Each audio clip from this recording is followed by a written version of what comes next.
ఒక ప్రచారం బాగా నడుస్తున్నది. టీడీపీ అధ్యక్షుడనో జనసేన అధ్యక్షుడనో ఇట్లా రకరకాల ప్రచారాలని తెర మీదకి తీసుకొస్తున్నారు. మల్లన్న కూడా వాటిని ఎక్కడా కొట్టిపారేయట్లేదు అంటున్నారు. ఆ దిశగా ఏమైనా ఆలోచన ఉన్నదా? ఇప్పటికి కూడా కొట్టేయట్లేదు. నేను ఏది తెలుగుదేశం ఏదాన్ని కొట్టే జనసేన అధ్యక్షుడు ఎందుకు కొట్టేస్తాం? దాన్ని ఎందుకు కొట్టేస్తాం?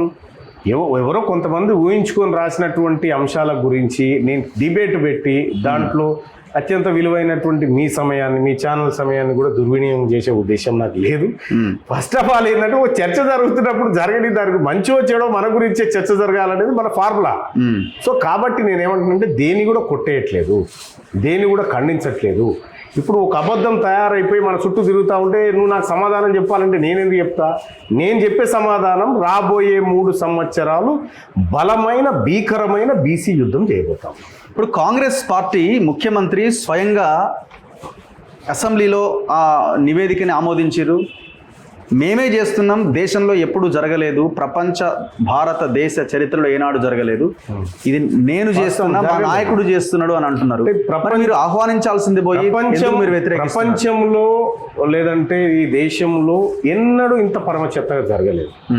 పరమ చెత్తనా? అంతే కదా. లేకపోతే ఇక హైదరాబాదులో ఎక్కడ కూడా సర్వే చక్కగా జరిగిన దాఖలాలే లేవు. ఒక్క పేపర్ తెచ్చి ఈ లెక్క తప్పు అని చూపించు అని ముఖ్యమంత్రి అడుగుతున్నారు మీలాంటి వాళ్ళు. నేను సిద్ధంగా ఉన్నా తొలి వెలుక్కు రావడానికి. ముఖ్యమంత్రి గారి దగ్గరికి టైం తీసుకో, మీరు నేను పోయి కూర్చొని నా పేపర్లు నేను తెస్తా, ఆయన పేపర్లు ఆయన తెస్తా. అంటే ఎక్కడ తప్పు జరిగింది? ఇంటికి వెళ్ళలేకపోవడం తప్ప, లేకపోతే తప్పు రాసిన దిద్దిరా? సింపుల్ గా 2011 సెన్సస్ ని యూపీఏ గవర్నమెంట్ చేసింది, కాంగ్రెస్ పార్టీ ప్రభుత్వం చేసింది.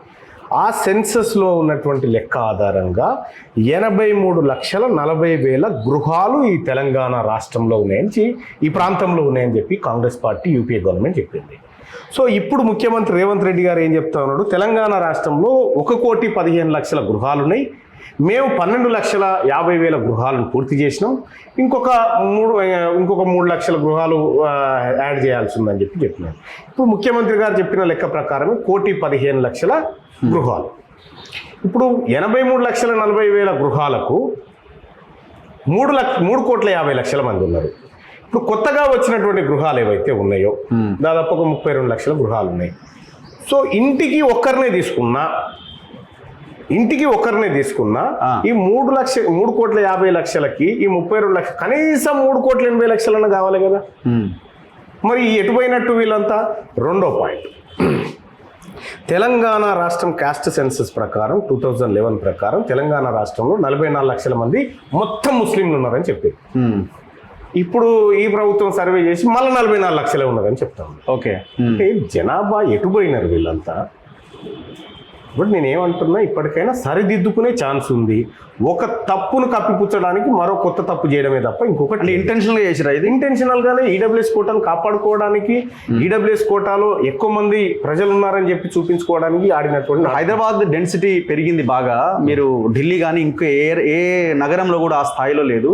అందరూ వచ్చి ఇక్కడ సెటిల్ అవుతున్నప్పుడు ఆటోమేటిక్గా జనాభా పెరిగింది, కొన్ని వర్గాల జనాభా పెరిగినాయన్న ఒక చర్చ కూడా తెర మీదకి తీసుకొస్తున్నారు.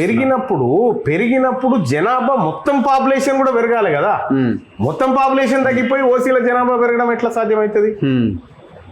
ఇప్పుడు డెన్సిటీ పెరిగింది, అప్పర్ క్యాస్ట్ వాళ్ళంతా వచ్చి ఇక్కడ సెటిల్ అయిపోయినారు.